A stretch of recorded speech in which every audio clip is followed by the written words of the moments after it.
Yamano watunguye abantu benshi cyane hano mu gihugu cy'u Rwanda rwose ari kubavugisha amangambure ni nyuma yo kuba yakoze ibitari bisanzwe bimenyerewe mu muziki by'umwihariko hano mu gihugu cy'u Rwanda. Gusa si mu Rwanda honyine kubera yuko no hanze y'u Rwanda ni ibintu bidasanzwe bibaho cyane, ariko Yamano yafashe iya mbere aravuga ati reka ari nge wa mbere ubabanziriza mbereke uko ibintu bikorwa kandi bikagenda neza.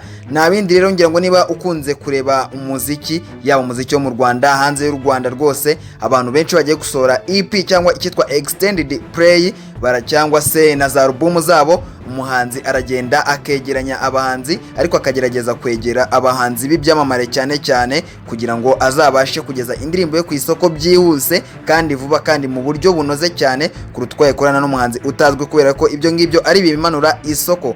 Nyamara rero kandi usanga iyo babigenje gutya abahanzi bagiye batandukanye aragenda akareba umuhanzi bakoranye ku ndirimbo ya mbere n'aba we akorana nawe ku ya kabiri nakorana nawe ku ya gatatu, niba ari indirimbo nk'eshanu cyangwa esheshatu zikaba zifite nk'abahanzi bagiye batandukanye n'izo ari wenyine. Ariko kuri Yamano siko abyumva kandi sinako yabikoze. Ubwo yajyaga gusohora extended play cyangwa se EP yise Inkanda, arangije aravuga ati reka njyewe mbinyuranye n'abandi kandi mbikore bigende neza. Tujye kwifashisha rero amwe mu makuru yaje kuganira n'igitangazamakuru gikomeye hano mu Rwanda, nta kintu ubwo ndavuga Inyarwanda, si cyo cyonyine gikomeye, ariko kuri uyu munsi reka twifashishe amakuru yacyo kugira ngo mumenyeshe neza cyane ese Yamano yavuze ngo iki. Byari bikomotse bari kuganira ku bijyanye na extended play yiwe cyangwa EP agiye gushyira hanze, rwose yararimo ateguza ikaba iryoheye amatwi nkuko yamaze kubiteguza. Mwibutsa gukanda subscribe niba ari ubwa mbere ugeze kuri uno muyoboro, ni Iwacu Topic, nugigera rwose ukabona ari Iwacu Topic ujye ukanda kuri subscribe nurangiza wifungurire akazogera kugira ngo dukomeze kubana umunsi kundi tukugezeho amakuru agiye atandukanye ndetse n'ibiganiro ndetse n'ibyegeranyo bigiye bitandukanye, kandi tuzi ko bizanogera amatwi yawe, tuzi ko bizagushimisha maze ukajya ubisangiza n'abandi, ukaba uri kumwe nanjye Fix ni ngewe uri kuri mikoro kugira ngo nkugezeho ano makuru rwose.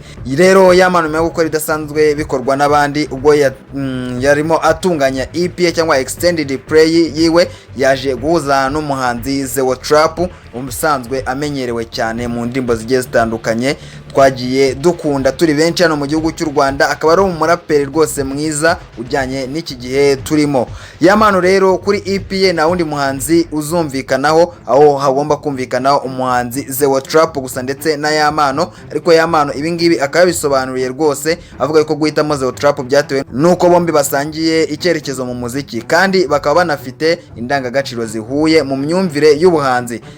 Yamano ubwo yari ari kuganira n'igitangazamakuru Inyarwanda yagize ati ZEO TRAP ni umuhanzi mushya ariko ufite impano idasanzwe, twumvikanye ku buryo bworoshye cyane kandi akenshi mu muziki ni ngombwa gukorana n'uwumva ibyo wumva. Kuba rero bombi ari urubyiruko rukataje mu muziki byatumye habaho imikoranire ishingiye ku kubahana no gusangira ibitekerezo bishya, aho buri wese yinjije umwihariko we mu ndirimbo bagiye bakorana ziri kuri EP cyangwa extended play yabo. Iyi EP cyangwa se extended play ndakomeza mbikubwira yiswe Inkanda, izaba igizwe n'indirimbo enye zose zakoranywe ubuhanga na producer Logic Hit dukunze kumva n'ubundi ari we ukora indirimbo za Yamano mu gihe cy'amezi angahe rwose, wumva yuko ari umuproducer umeranye neza n'umuhanzi uri kuzamuka neza cyane Yamano. Izi ndirimbo rero zikaba ziganjemo indirimbo zifite amazina ashimangira ubuhanzi buva ku muco nyarwanda ariko bwambaye isura y'iki gihe.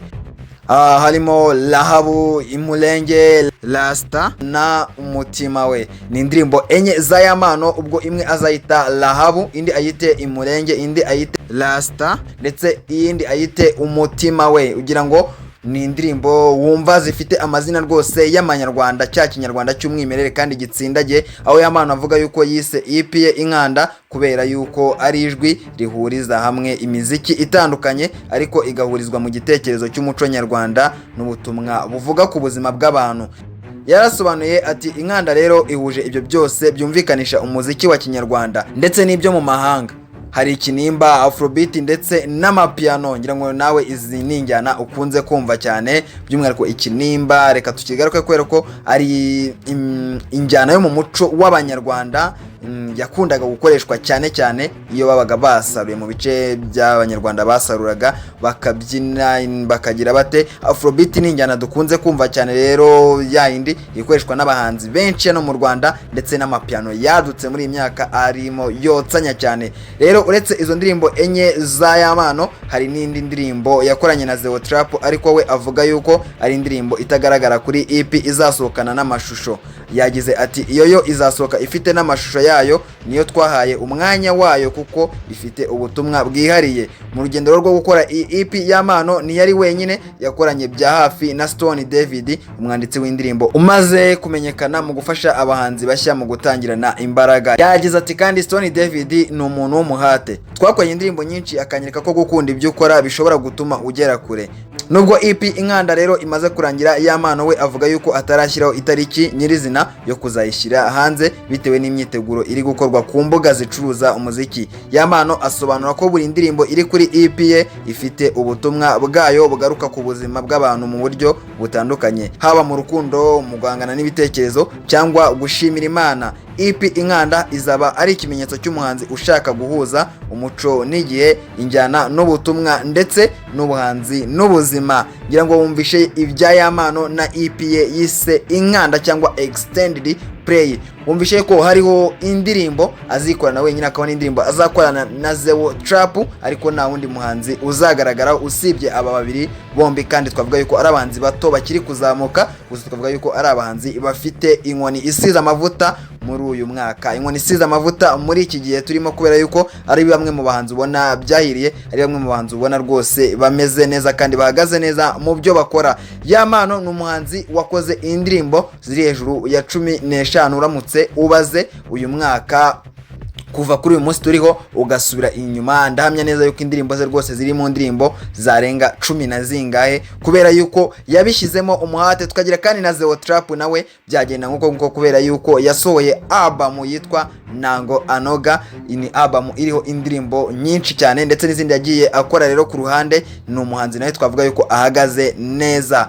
Rero aba bombi bazahurira muri iyi EP ya Yampano, ataratangaza igihe izasohokera. Ese weho nk'umuntu ukunda umuziki uri tayari kuzakurikira iyi EP ya Yampano? Uri tayari kuzaryoherwa nayo? Niba witeguye kuzaryoherwa nayo rero natwe turari kugira ngo tuzakumenyesha igihe izaba yahageze, kugira ngo ugendane n'igihe nawe wimvire umuziki ugezweho. Yari inkuru ya Yampano rero akubwira yuko nta wundi yabonye bari buhuze usibye ZEO TRAP. Yabonaga bahuje imyumvire, kandi mu muziki bikunze kubaho yuko ukorana no kumva nawe ukamwumva. Njye ndi Fix njye uri kuri mikoro mugezaho ano makuru gatanu ku kandi. Ni Watch Topic, tukatwibutsa gukanda subscribe, ugakora share, like ndetse na comment.